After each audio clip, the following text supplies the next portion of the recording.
நேற்று இரவு கோவை பெரியக்கடை வீதி காவல் நிலையத்திற்கு வந்த 60 வயது மதிக்கத்தக்க நபர் தன்னை 25 பேர் கொண்ட கும்பல் பின்தொடர்வதாக அங்குள்ள காவலரிடம் கூறியுள்ளார். இதையடுத்து காவலர் வெளியே வந்து பார்த்தபோது அப்படி யாரும் இல்லாததால் மீண்டும் காலையில் வரும்படி கூறி அந்த நபரை அனுப்பி வைத்துள்ளார். அதற்கு பிறகு காவலர் தொலைபேசி அழைப்புக்கு பதிலளிக்க சென்ற நிலையில் யாரும் கவனிக்காத போது அந்த நபர் முதல் மாடியில் உள்ள கிரைம் பிரிவு உதவி ஆய்வாளர் அறைக்கு சென்று தூக்கிட்டு தற்கொலை செய்து கொண்டார். இந்நிலையில் இன்று காலை 7 மணிக்கு பணிக்கு வந்த காவலர்கள் சடலத்தை பார்த்து உயர் அதிகாரிகளுக்கு தகவல் தெரிவித்துள்ளனர். பிறகு நடைபெற்ற விசாரணையில் அவர் சாமி செட்டிப்பாளையத்தை சேர்ந்த ராஜன் என்பதும் பேருந்து மூலமாக கோவை பெரியக்கடை வீதிக்கு வந்ததும் தெரியவந்தது. இந்நிலையில் இது தொடர்பாக செய்தியாளர்களுக்கு பேட்டியளித்த கோவை மாநகர காவல் ஆணையர் சரவணசுந்தர் இறந்தவர் கடந்த 10 நாட்களாக மன அழுத்தத்தில் இருந்ததும் விசாரணையில் தெரிய வந்திருப்பதாக கூறினார்.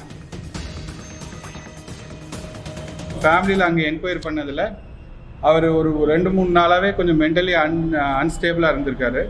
ஒரு 10 பேர் என்னை துரத்துறாங்க, 20 பேர் துரத்துறாங்கங்கிற மாதிரி அவங்க ஃபேமிலிஸ்டையும் சொல்லியிருக்காரு.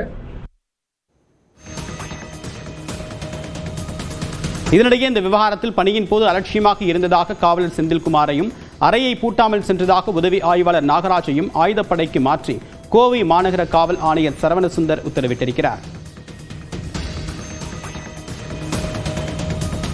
கோவை மாவட்டம் பெரியக்கடை வீதி காவல் நிலையத்திற்கு நேற்று இரவு புகார் அளிக்க வந்தவர் அங்கு தற்கொலை செய்தது சந்தேகத்தை ஏற்படுத்துவதாக பாஜக மாநில தலைவர் நயினார் நாகேந்திரன் கூறியிருக்கிறார்.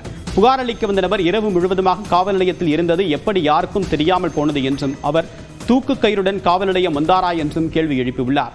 இது தொடர்பான எக்ஸ் தள பதிவில் ஏற்கனவே கட்டுப்பாட்டு இழந்த தமிழக காவல்துறையின் மூர்க்கத்தனத்திற்கு பல அப்பாவிகள் பலியாகி இருக்கக்கூடிய நிலையில் முதியவர் அடித்து கொல்லப்பட்டாரா என்று விசாரிக்க வேண்டும் என்றும் வலியுறுத்தியுள்ளார்.